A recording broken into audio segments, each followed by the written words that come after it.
Então a lição de hoje fala sobre a família e o reino. Então é sobre família todo esse trimestre.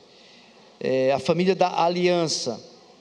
E o pastor deu a primeira lição. E hoje nós vamos estudar essa relação muito íntima que tem da família com o reino de Deus. A família da aliança e o reino da aliança. E o texto que nós vamos basear essa lição está em Gênesis. Gênesis capítulo 15, de 1 a 11. Esse texto ele possui algumas dificuldades de interpretação, mas com uma análise, uma pesquisa através de outros pregadores, a gente trouxe algumas informações muito boas para nós meditarmos. Deus está animando a Abrão. Abrão ainda não tem o nome de Abraão nesse momento, e ele faz uma promessa de um filho.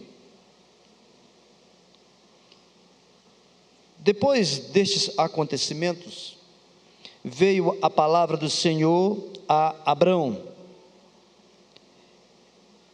numa visão, e disse: não temas, Abrão, eu sou o teu escudo, e o teu galardão será sobremodo grande. Respondeu Abrão: Senhor Deus, que me haverás de dar, se continuo sem filhos, e o herdeiro da minha casa é o Damasceno Eliezer? Disse mais Abrão: a mim não me concedestes descendência, e um servo nascido na minha casa será o meu herdeiro. A isto respondeu logo o Senhor, dizendo: não será este o teu herdeiro, mas aquele que será gerado de ti será o teu herdeiro.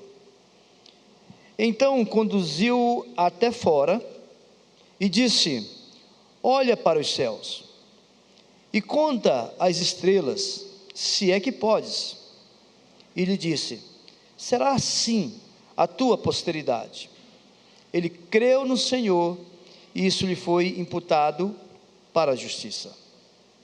Disse-lhe mais: eu sou o Senhor que te tirei de Ur dos caldeus, para dar-te por herança esta terra.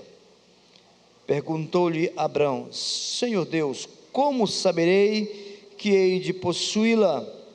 Respondeu-lhe: toma-me uma novilha, uma cabra e um cordeiro, cada qual de 3 anos, uma rola e um pombinho.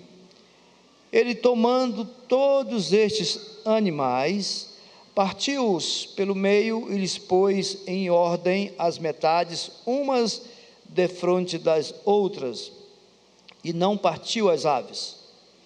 Aves de rapina desciam sobre os cadáveres, porém Abraão as enxortava. Vamos falar com o nosso Deus. Pai amado, obrigado pela tua palavra que atravessou gerações e gerações e chegou até nós, transformando vidas, criando famílias na tua aliança. Habita em nós, Senhor, o entendimento do teu Espírito para compreendê-la, e abençoe para que saiamos daqui mais esclarecidos da tua palavra, mais convictos da relação nossa, da nossa família, com o reino da graça, o teu reino de amor. Em nome de Jesus, amém, Senhor. Então vamos ver se eu vou conseguir, não sei se é o ponto para cá ou para lá. Será que vai? Vai. Então, irmãos, nós vamos começar aí com algumas provocações para nós iniciarmos esse assunto. Eu gostaria que os irmãos refletissem e pensassem e tentassem responder aqueles que quiserem fazer uso da palavra. Eu vou precisar de alguém para auxiliar. O Felipe tinha saído, voltou, Felipe? O microfone está aqui, viu, Felipe? O paninho também, o álcool, tá? Por que as pessoas se divorciam? É assunto de família, não é, irmãos? O divórcio é uma coisa, infelizmente, é uma chaga da sociedade nos nossos dias, muito mais ainda. O casamento tem chegado ao fim em muitas famílias, e esse número tem sido grande e assustador em nossos dias. E as razões para o divórcio são tantas, né? Mas já pararam para pensar, por que realmente as pessoas se divorciam? Cada um de nós deve ter alguma resposta ou imagina alguma coisa, né? Será que é só mesmo incompatibilidade entre as pessoas?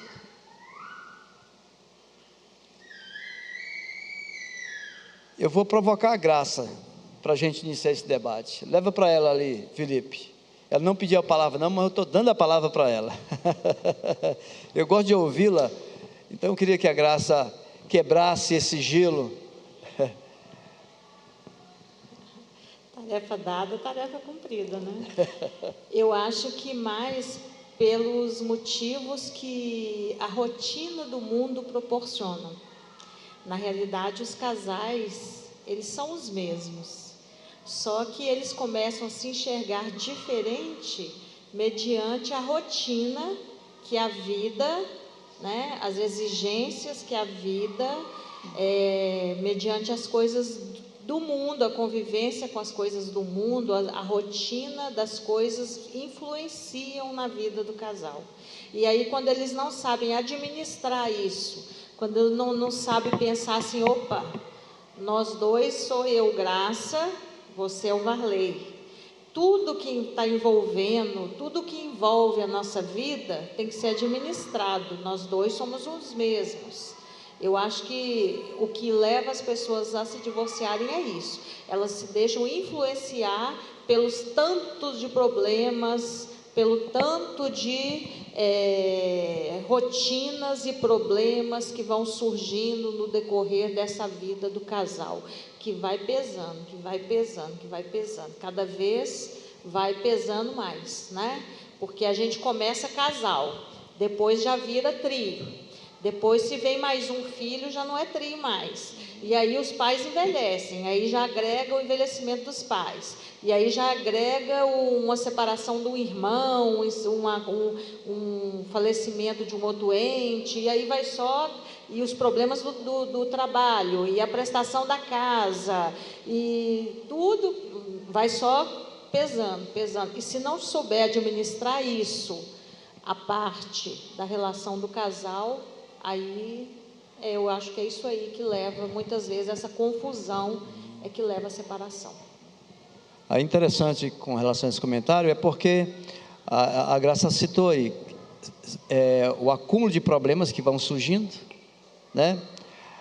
Aí são tantos problemas, que aí a pessoa passa a pensar que o casamento é o principal deles. Então, para resolver todos os problemas, vamos eliminar o principal. A pessoa, sem pensar, ela está dizendo isso, ela está exercendo isso. Não, então, para resolver isso é o divórcio, porque o casamento é o problema. Né? O casamento se tornou pesado, ele deixou de ser prioridade, né? As outras coisas que estão problemáticas aí, né, estão sendo problema. Eu estava assistindo um comentário do pastor Hernandes sobre casamento, e ele disse, olha, tem um dado, eu estava nos Estados Unidos e tinha uma pesquisa americana, isso já faz algum tempo, e de lá para cá as coisas pioraram no divórcio, e naquela época, ele falou assim, acho que uns 10 anos atrás, havia uma pesquisa americana entre os casais separados, as pessoas divorciadas, E essa pesquisa trouxe um dado muito interessante, que 70% dessas pessoas que casaram de novo, se divorciaram de novo. 70%. Então, a conclusão é que se chegava que o problema não era o casamento, o problema era a pessoa, né? E continua sendo, né, irmãos?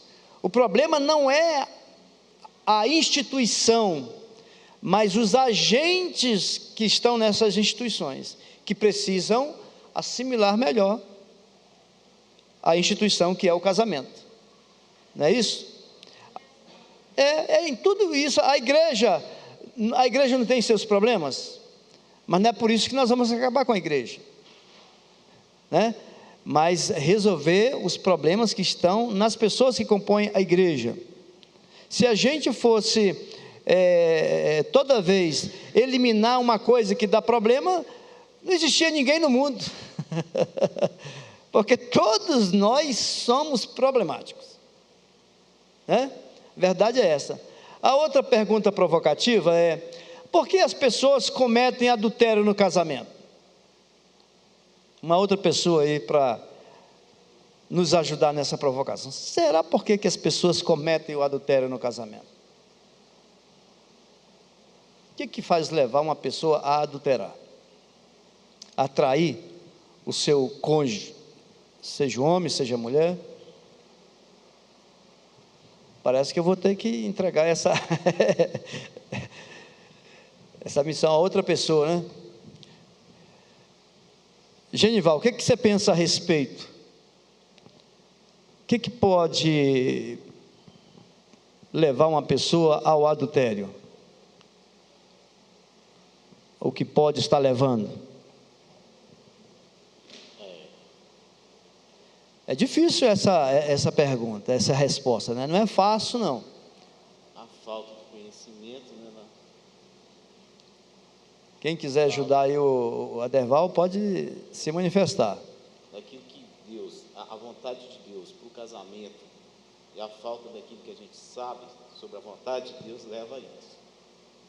Porque, querendo ou não, tem os desejos humanos, os desejos naturais. Sem essa direção aí, é certeira a queda. A queda é certeira. Então, o que falta é conhecimento e sabedoria.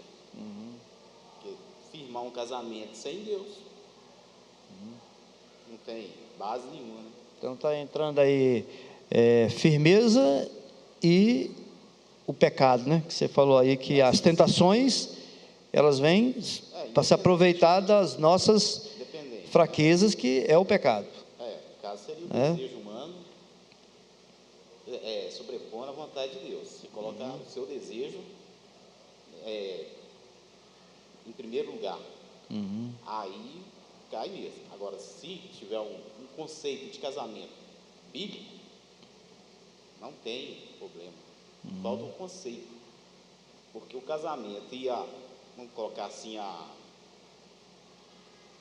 manter a espécie, estou dizendo assim, né? No caso divino e humano, o casamento para ter um objetivo certeiro, que é a manutenção da espécie. Então, já não tem muita. Meu desejo vai ficar separado. Isso aqui eu estou renunciando. Para manter a espécie, eu renuncio tudo. Alguém mais quer ajudar nessa resposta, irmãos? Se não, vou passar para a terceira pergunta de provocação. Veja que são perguntas muito fortes. Por que as pessoas se divorciam? Por que as pessoas cometem adultério no casamento? E qual é a causa do grande aumento do homossexualismo no mundo? Irmãos, as três perguntas, elas estão inseridas entre as três principais coisas que estão dizimando as famílias: divórcio, adultério e o homossexualismo. Então, qual é a causa desse grande aumento do homossexualismo. Os irmãos lembram lá de Sodoma e Gomorra, na história da Bíblia, que fala que houve um período muito grande assim, né? E parece que nós estamos passando num período muito semelhante. O que poderia causar isso, ter causado isso? Eu não sei se as perguntas são profundas assim, porque os irmãos hoje estão calados. Está difícil de achar essas respostas mesmo, né?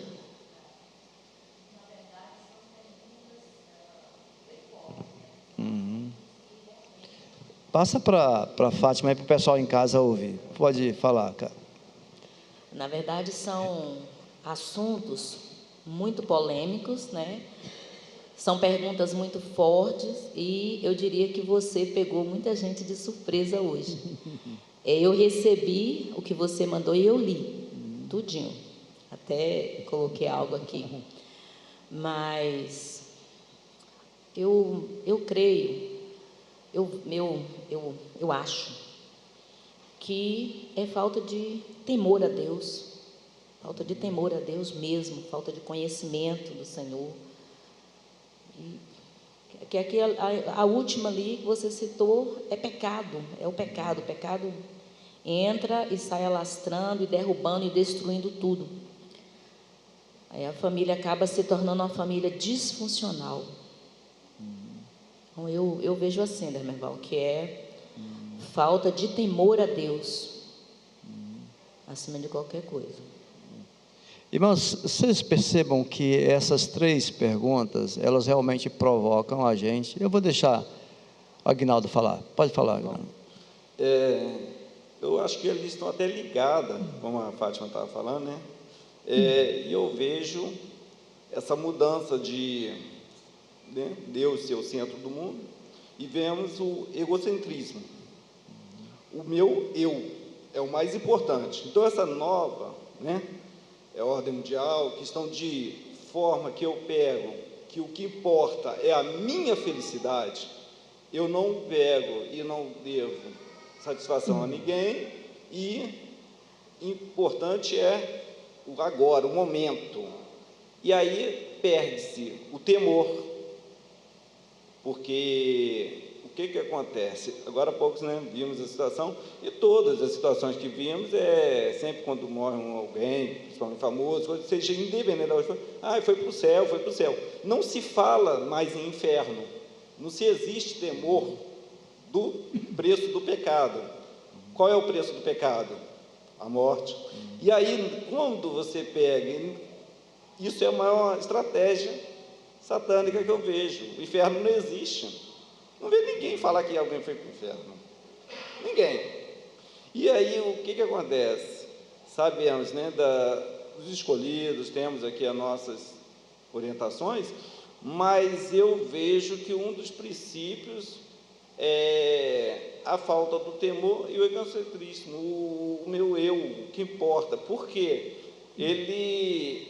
Se tem um problema no casamento, eu vou resolver esse problema, porque o que importa é a minha felicidade, então não importa se ali na hora que fez os casamentos, né, hoje em dia a gente está usando muito mais as formas, né, na saúde, na alegria, né, na saúde, na tristeza, né, na riqueza, na pobreza, até que a morte vos separe.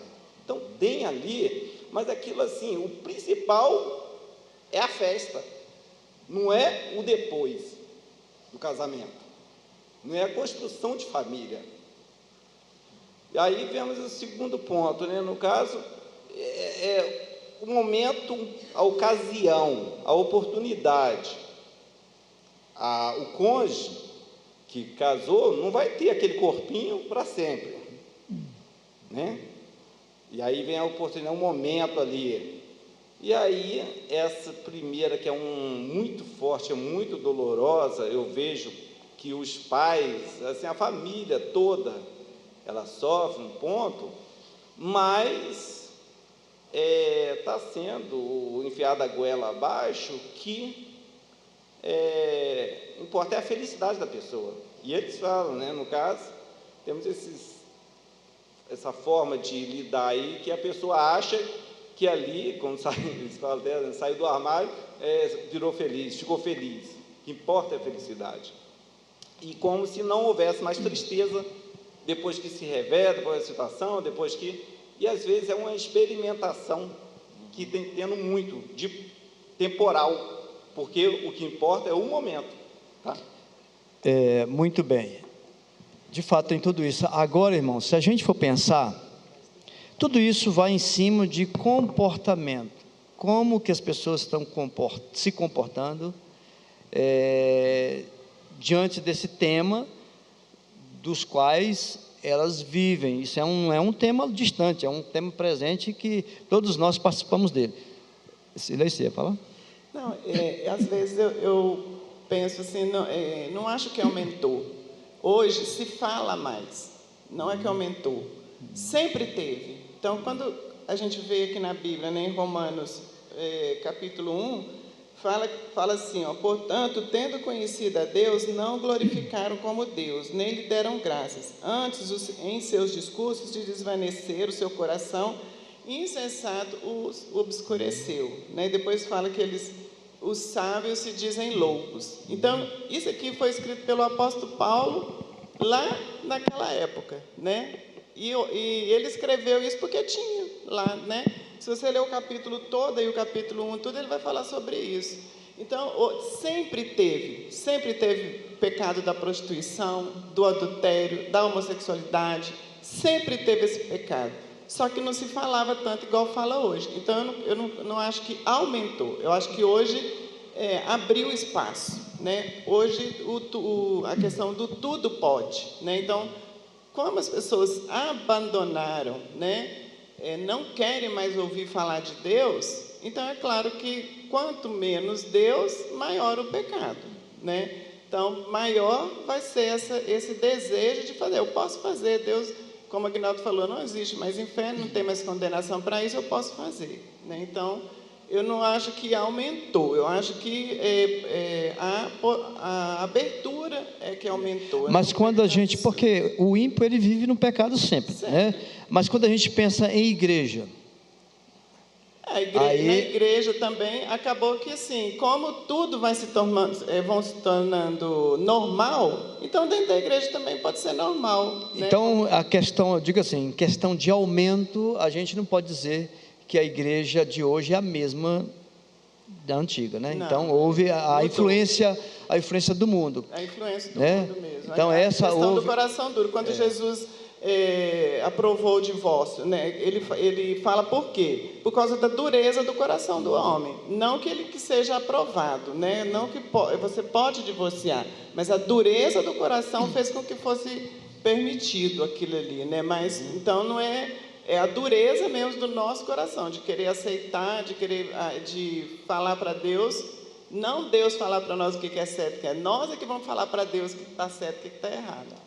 Então vamos lá, nós lemos um texto e eu não gosto de ler o texto e jogar ele para o lado e a gente tratar de outro assunto, né? Não, tem só mais uma, professor, ainda. Você tem mais uma? Desculpa então.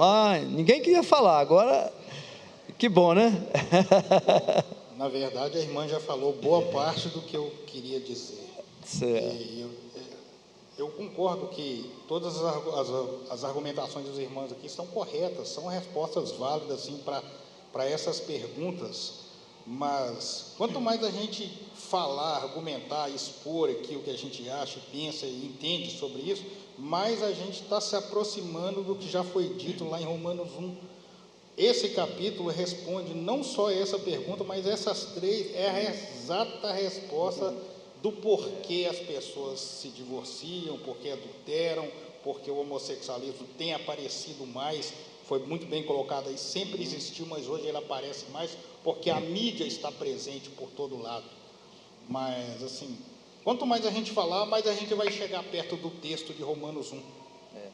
O irmão citou esse texto, inclusive, lá realmente, viu, irmãos? O senhor foi muito feliz em falar isso, porque lá tem a razão. Deixaram de dar a glória a Deus. Deixaram de dar glória. O que significa deixar de dar a glória a Deus? É voltar-se para Deus como o dirigente, o norte para nós vivermos a nossa vida, né? Então, essa vida, quando ela começa a ser pautada fora dos princípios de Deus, é deixar de dar glória a Deus. Então, toda vez que a vida, qualquer lado dela, ela deixa de ser pautada dentro da Bíblia, da vontade de Deus, deixando de dar devida glória a Deus, nesse sentido, ela passa a se perder, né? Então, é a razão para todos os tipos de erros, inclusive esse aí que estava citando. Nós vamos passar para a reflexão, mas você queria falar mais alguma coisa? Passa o microfone aqui.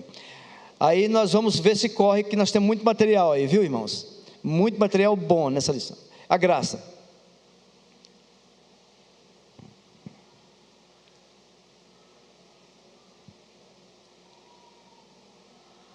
Eu vou ser rapidinha, mas não tem nenhum jovem eutico na janela, não, né? Tem não.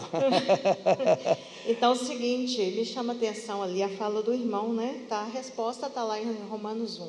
Tá. A resposta está aqui, né? A resposta está aqui, ó. Dessas perguntas. Mas então, por que está acontecendo dentro da igreja? Então, nós não sabemos isso aqui? Deveríamos saber, né? Por que então... Volta lá nas perguntas. Por que então está acontecendo o homossexualismo dentro da igreja? Por que está acontecendo o adultério dentro da igreja? Por que está acontecendo o divórcio dentro da igreja? Olha, as respostas estão aqui. Por que então? Simplesmente por quê? Porque a igreja hoje, eu penso, né? Nós estamos sofrendo o mal de Laodiceia, né? O mal da soberba.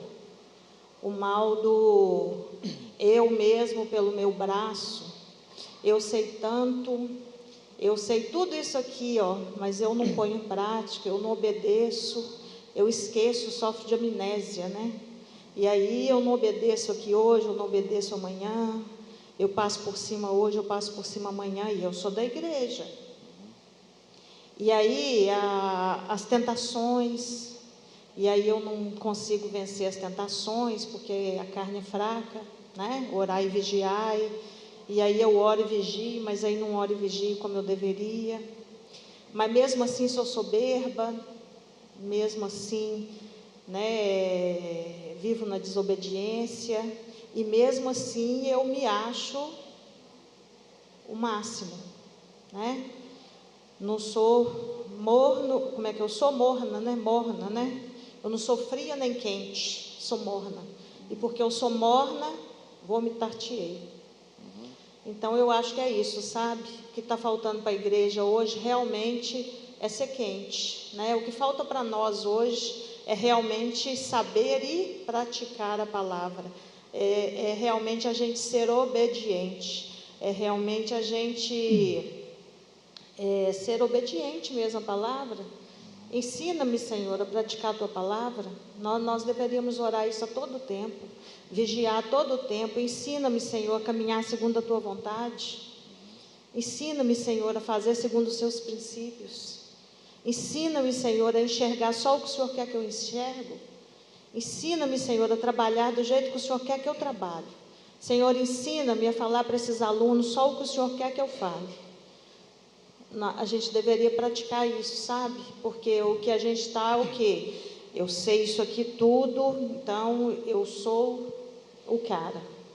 E aí a gente tropeça e cai, e a gente deixa de vigiar, né? Então eu acho que o que falta para a igreja é isso. A igreja está sofrendo desse mal. Irmãos, desculpa estar te cortando bem no finalzinho, porque eu lembrei, irmãos, de uma coisa aqui interessante. Tem muita gente que tem medo de andar de avião, né? E é o segundo meio de transporte mais seguro do mundo. É o segundo meio de transporte mais seguro do mundo. E viajar de ônibus, viajar de carro é muitíssimo mais perigoso, né? Agora, se ele é o segundo, quem é o primeiro? O elevador. Sabiam disso? Porque o elevador é um meio de transporte, e apesar de ser curtas distâncias, mas é considerado como um meio de transporte. E é o elevador o meio de transporte mais seguro do mundo. A questão é, o que é que faz um meio de transporte ser mais seguro? Sabe qual é a resposta? Manutenção maior.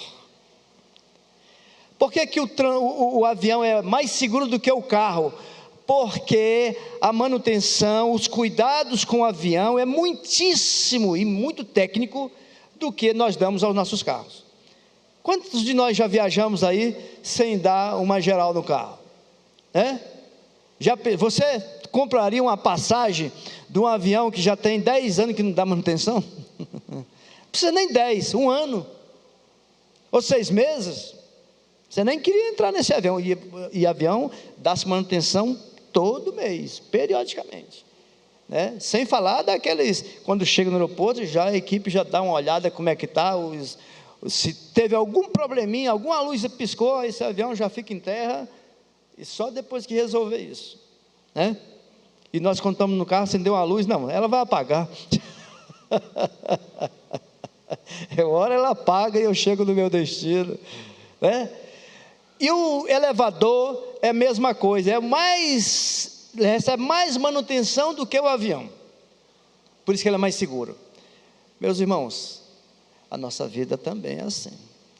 Se nós começarmos a relaxar com a manutenção da nossa vida, com a manutenção da nossa família, e aí qual é o óleo, a ferramenta que dá manutenção para a nossa vida?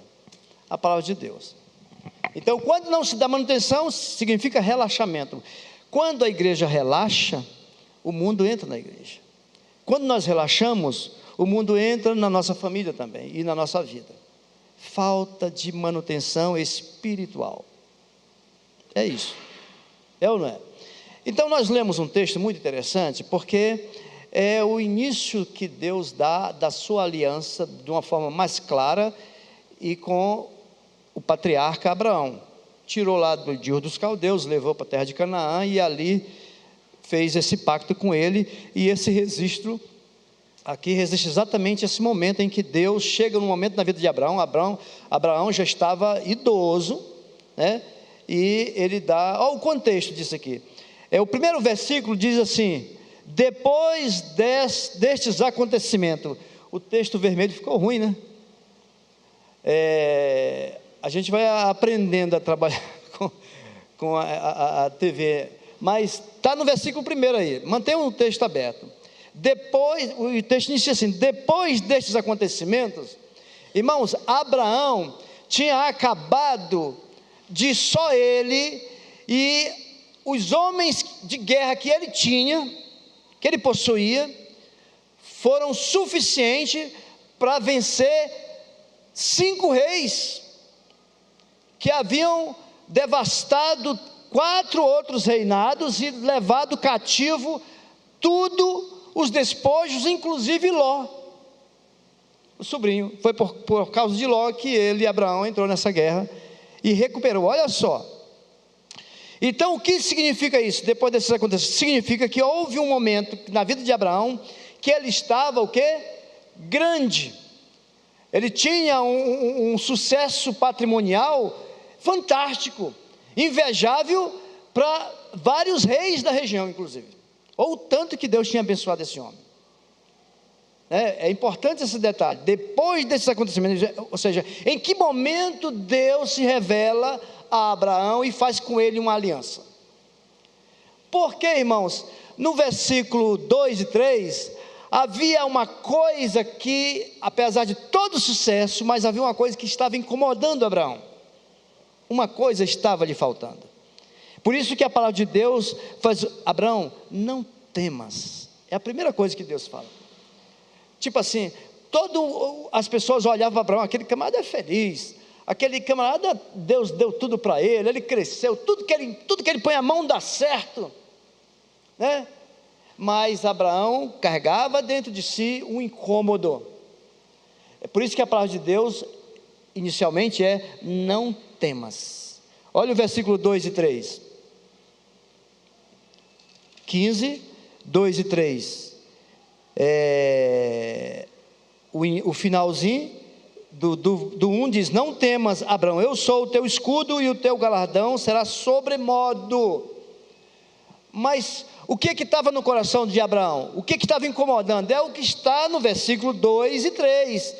Abraão responde ao Senhor: Senhor Deus, que me haverás de dar se continuo sem filhos, e o herdeiro da minha casa é o Damasceno Eliezer?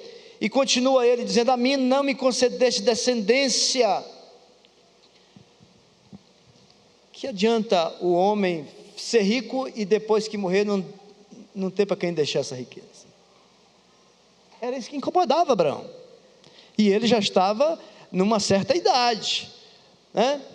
Então, é por isso que Deus faz ali naquele momento uma promessa.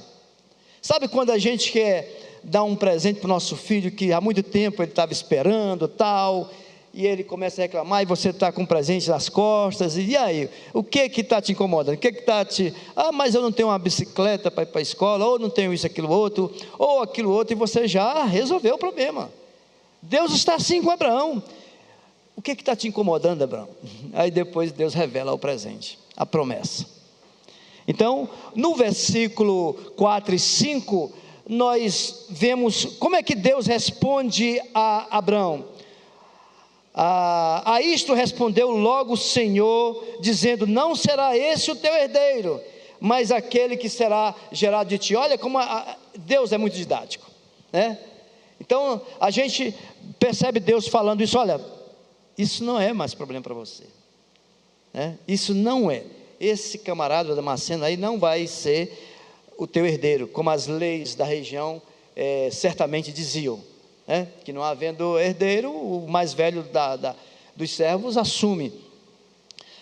Deus pega na mão de Abraão e leva para fora, o que mostra que essa revelação foi feita à noite. Leva para fora e fala assim: olha e conta as estrelas.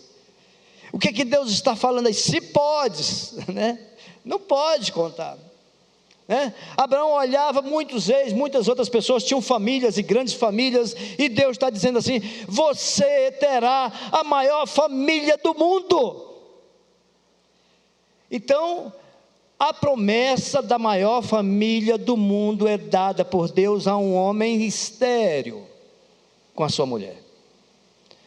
Aí Abraão certamente ficou deslumbrado com essa promessa de Deus, e diz o texto que ele creu, e por isso foi justificado, né? Por isso que Paulo usa essa passagem lá em Romanos, que a fé não vem pelas obras, vem pela fé, a fé que justifica. E foi esse texto que convenceu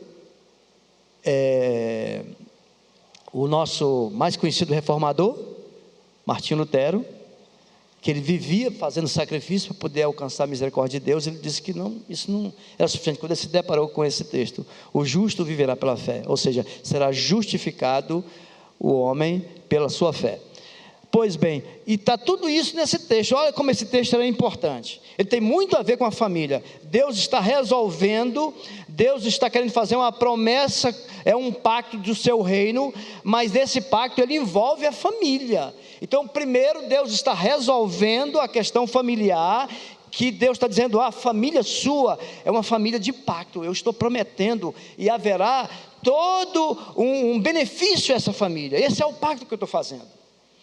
Então, a promessa da maior família, a justificação pela fé, e depois vem as partes dessa aliança. Olha, por que eu falo assim, as partes dessa aliança? Porque no versículo 7, diz assim: eu sou o Senhor que te tirei de Ur dos Caldeus. É como se Deus dissesse assim: olha, esse pacto aqui tem duas partes, você e eu. Aí é por isso que Abraão sente pesado a parte dele, porque, gente, quando nós fechamos um acordo, seja um contrato de casamento, seja um contrato de compra e venda de uma casa ou terra, ou qualquer coisa, enfim, cada parte tem um aluguel, né? Cada parte tem os seus deveres, e a pessoa tem que saber se aquelas cláusulas têm condição realmente de ele assumir. O que Abraão está dizendo aqui: Senhor, as cláusulas que deixou para mim, eu não consigo. Olha aqui, porque Deus disse: olha, eu sou o Senhor que estou assumindo as cláusulas. E aqui, Abraão vai e responde assim, versículo 8: Senhor, como saberei que eu hei de possuí-la? Porque nesse momento está prometendo o reino, porque ele diz aqui no 7, eu sou o Senhor que tirei dos caldeus, para quê? Para te dar por herança esta terra. Nós sabemos, irmãos, que a terra de Canaã simboliza o céu, a terra prometida, o reino de Deus prometido. Então veja, houve o pacto da família, da aliança, e agora o pacto do reino da aliança. Vejam como as duas coisas estão intimamente ligadas. É por isso que o subtítulo dessa lição é a família da aliança e o reino, uma intimidade muito forte, porque o reino será implantado através da família de Abraão e das famílias que descenderão dele. Por isso serão benditas todas as famílias da terra.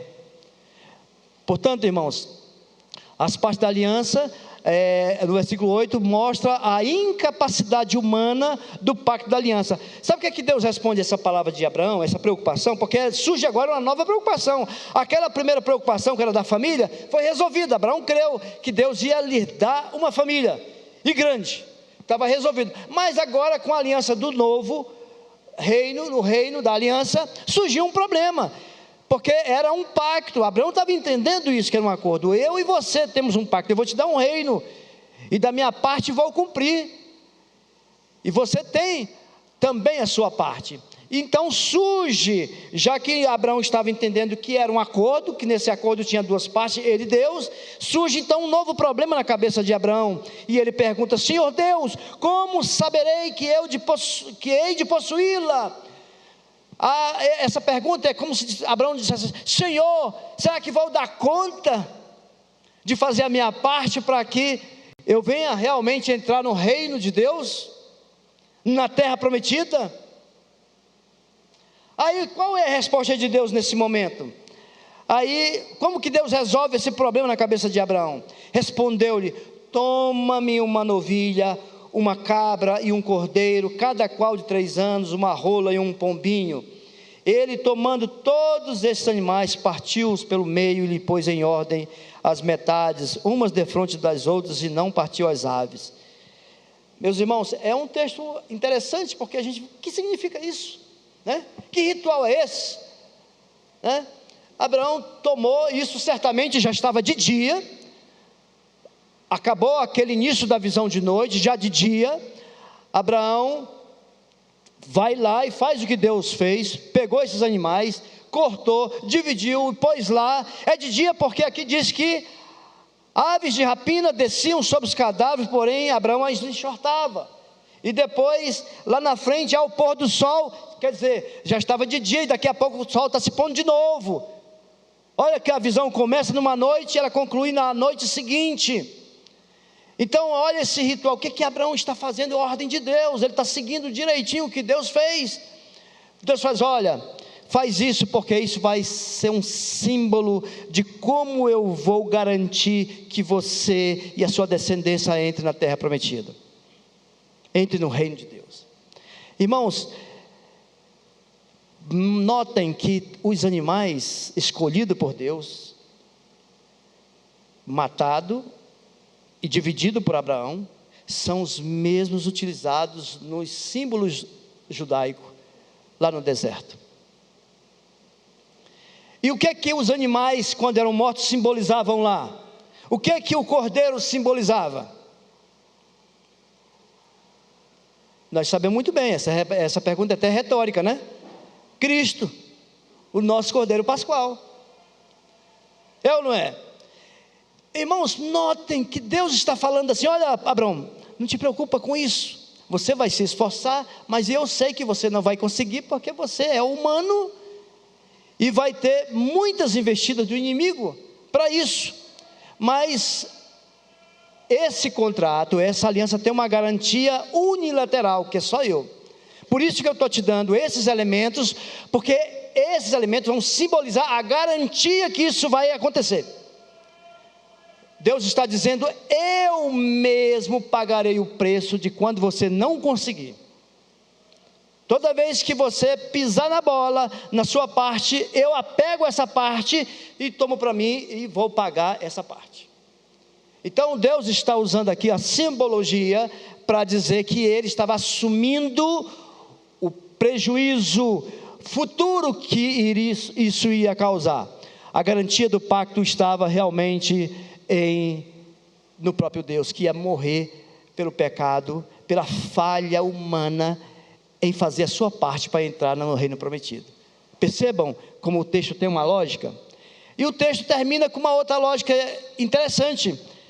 Diz o versículo 11: aves de rapina desciam sobre os cadáveres, porém Abraão as enxotava. Aqueles cadáveres estavam durante o dia inteiro lá. É claro que o urubu, a águia, tudo quanto é animal de rapina, viu aquilo lá e queria comer. O abutre, né, que era uma vaca, uma novilha cortada ao meio, lá de mão beijada. E qual era o papel de Abraão? Enxotá-las. Irmãos, Deus tem um pacto conosco, e nós temos que ser dinâmico em fazer com que as influências, as investidas do inimigo não atrapalhem o nosso pacto. É isso que o texto está dizendo. Isso não está por acaso, porque o escritor poderia ter deixado isso de lado. Por que o escritor citou isso? Que a ave de rapina não estava lá, e Abraão estava durante o dia inteiro, foi cansativo para um homem já de certa idade, sozinho, enxotar toda hora as aves. Peça alguém para vigiar uma carne que deixa ali para o cachorro não comer, deixa numa panela lá na rua. Quando chega meio-dia, você já não dou conta mais não dou conta, estou cansado, relaxa, o cachorro vem e come. Talvez nós estejamos dizendo que estamos cansados com o reino de Deus, e as coisas estão entrando na nossa vida, na nossa família. Então, irmãos, percebam que o texto foi muito bem escolhido para a lição de hoje. A família da aliança e a sua relação íntima com o reino da aliança, o reino de Deus, porque o reino acontece através da família. Então, nós já estamos bem avançados, mas eu acho que dá para a gente ir rapidamente o que significa batismo para você e para a sua família. Essa era uma pergunta provocativa, mas eu vou passar para frente, para a gente mostrar o material. Às vezes a pessoa pensa assim, e tem dificuldade. Se alguém perguntar fora da igreja para você, o que é batismo? Significa o quê? Então, às vezes, algumas pessoas têm uma dificuldade para realmente dar o real significado do batismo. Por que o batismo está entrando aí, irmãos? É porque a família tem essa relação com o reino através dos símbolos do reino. E um dos símbolos do reino de Deus é exatamente o batismo e a circuncisão. A salvação, nós entendemos que ela é individual, mas a aliança de Deus é com a família. Então, esses símbolos, eles têm que acontecer dentro da família para continuar mantendo o ambiente para a salvação dentro da família. Percebam isso? Então, a simbologia não é só para quem vai ser salvo, porque ninguém sabe, mas é para a família inteira. Porque isso é a aliança de Deus. Ele prometeu que manteria essa família através desses valores, e esses valores teriam que ser relembrados, porque Deus sabe que a nossa mente é muito falha, ela cansa, ela esquece. Então é preciso ter simbologias para sempre trazendo a nossa mente de volta essas verdades do pacto, da aliança. É para isso que serve a simbologia. Então, os símbolos do reino, eles significam a entrada do reino. quando a criança era circuncidada ao 8º dia, era para mostrar que o pacto de Deus era com toda a família. Então a criança nascia já com 8 dias, já era circuncidada, para mostrar que o pacto de Deus era com todos. E é interessante que a criança, aí a pessoa pergunta, mas 8 dias, sim, a criança não tem condição, não tem consciência sobre o reino de Deus, mas ela tinha o quê? A tutela dos pais. Então os pais eram responsáveis de levar e circuncidar a criança, e ela depois, na idade adulta, ele ia assimilando aos poucos o significado desse reino, mas ainda é assim, ela recebia todos os benefícios, aquela criança continuava recebendo todos os benefícios do reino, de proteção, de cuidado de Deus, de uma maneira diferente da dos ímpios, porque havia uma promessa de Deus ali, e é tutelada pelo pai que compreendia muito bem isso. O batismo segue a mesma sequência, é o substituto no Novo Testamento da circuncisão do Velho Testamento, e continua a mesma coisa. A criança, ela é batizada, algumas pessoas perguntam assim, mas a criança tem que ser batizada quando ficar adulta, que ela vai ter consciência, mas o batismo é uma sequência da circuncisão. A criança ainda está sob tutela da fé dos pais. Notem a relação? Então, o batismo significa a entrada no reino de Deus, nessa aliança. Então, aí a outra pergunta, a outra parte da simbologia do reino de Deus, a Páscoa e a Santa Ceia. No Velho Testamento, a Páscoa era uma refeição para toda a família. Notem que do Velho Testamento até aqui, continua o pacto, a simbologia ser para toda a família. E, igualmente, a Santa Ceia. Aí vem aquele grande problema. Já que a ceia é a Páscoa, por que as crianças não participam? Uma coisa, as crianças participam sim. Uma vez eu até conversei com um pastor lá no conselho, com os presbíteros, que lá na 5ª igreja, quando eu era presbítero lá, partindo dessa consciência,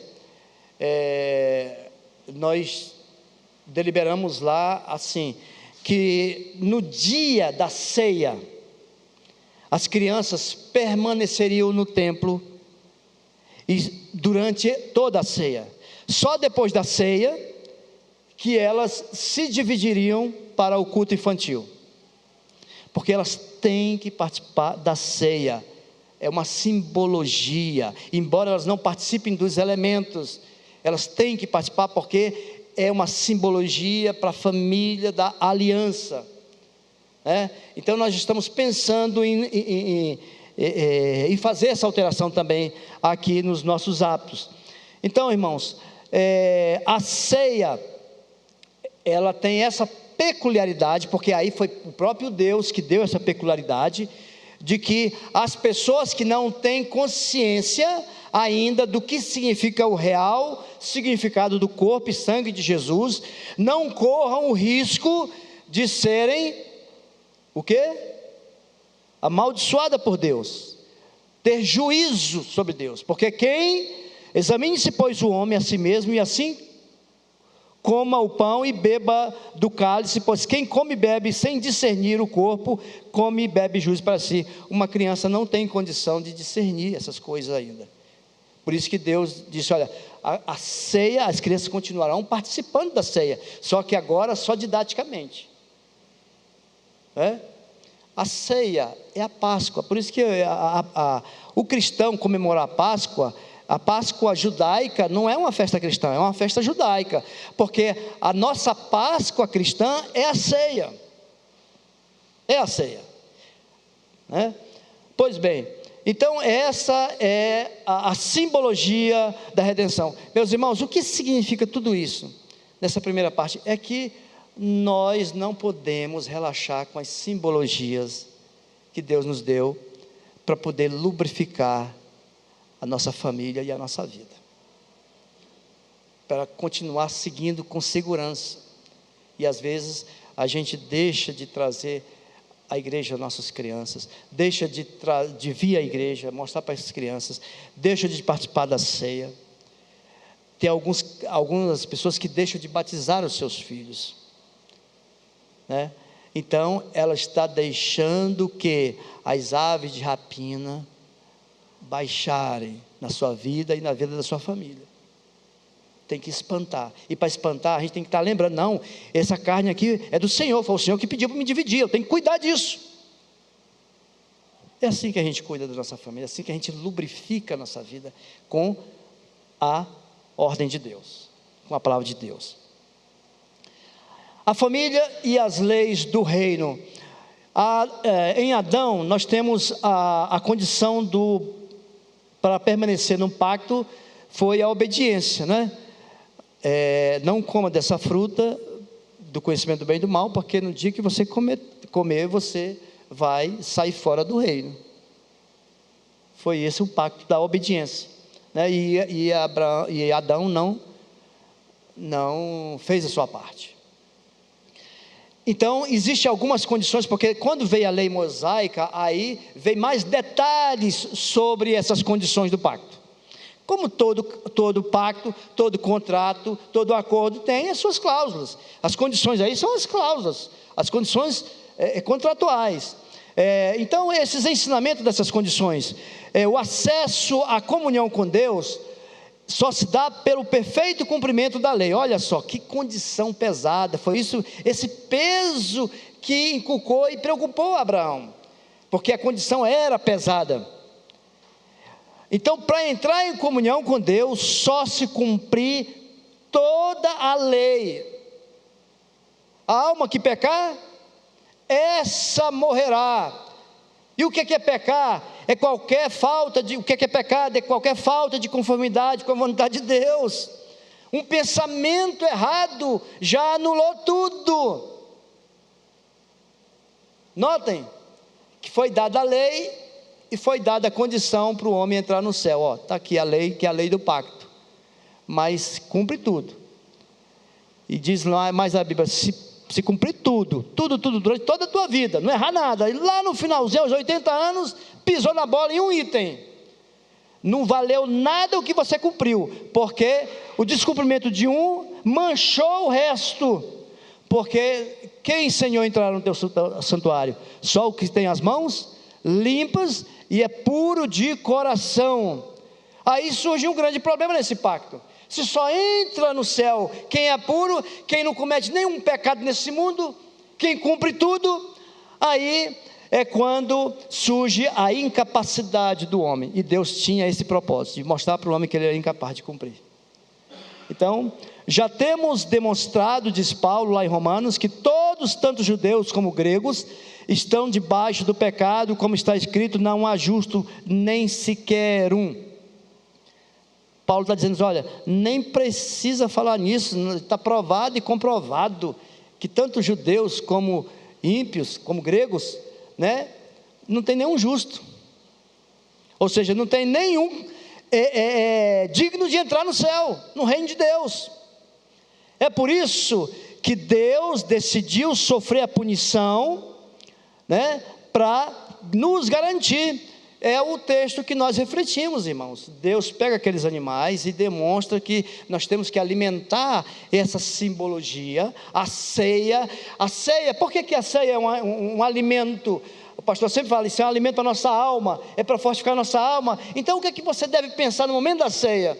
Digo, Senhor, realmente eu não estou conseguindo cumprir 100%, perdoa-me. E joga tudo em Jesus que morreu na cruz, que simboliza através desse pão e desse vinho, o que o Senhor garantiu na minha salvação. É essa simbologia, é isso, por isso que ela é repetitiva, para estar sempre lembrando, porque senão a gente esquece, daqui a pouco a gente está, Senhor, ai de mim, não vou para o céu. Então, irmãos, percebam, a família e as leis do reino. Então Deus decidiu providenciar um substituto para cumprir as condições do pacto, que é Jesus em nosso lugar. Mas mesmo tendo um substituto, não isenta a família da aliança do dever de cumprir as condições da aliança. a palavra aqui que eu escolhi foi a que está em Efésios, porque pela graça sois salvos mediante a fé, e isso não vem de vós, é dom de Deus, nem de obras para que ninguém se glorie, mas fomos feitura dele, criados em Cristo Jesus para as boas obras, as quais Deus de antemão as preparou para que andássemos nela. Tem muita informação nesse texto interessante. Primeiro é que essa salvação é de graça, porque nós não conseguimos cumprir a parte do pacto. A nossa família não consegue, eu não consigo. Então, Deus dá de graça a salvação. E como saber que eu tenho? É só se você crê em Jesus. Mas até essa crença é presente de Deus, mediante a fé. Mas isso não vem de vós, também é presente de Deus, é dom de Deus, até a fé, porque o morto não tem fé, irmãos. Esse texto começa dizendo: Ele vos deu vida, estando vós mortos nos vossos delitos e pecados. Está lá, Efésios 2:1. Os mortos não têm sentimento. Então Deus foi gracioso, tocou, o morto reviveu e creu. Então recebeu tudo de presente, até a fé.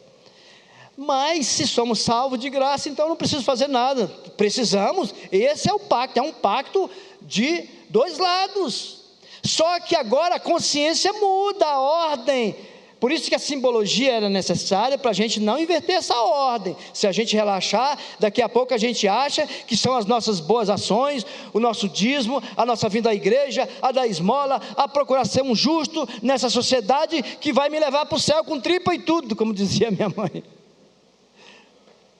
Não, as boas obras, elas têm que ser feitas agora num espírito de gratidão. É a parte de enxotar as aves de rapina da nossa vida. E Deus sabia isso mesmo na eternidade, antes que existisse esse mundo, quando Ele estava planejando o seu povo e planejando a sua salvação. Digo, olha, vamos planejar aqui como é que eles vão agir, como é que eles vão funcionar nessas obras. Essas são as atitudes do meu povo. Então, veja como é importante a simbologia, veja como é importante a gente estar lembrando e lubrificando a nossa alma com essas verdades.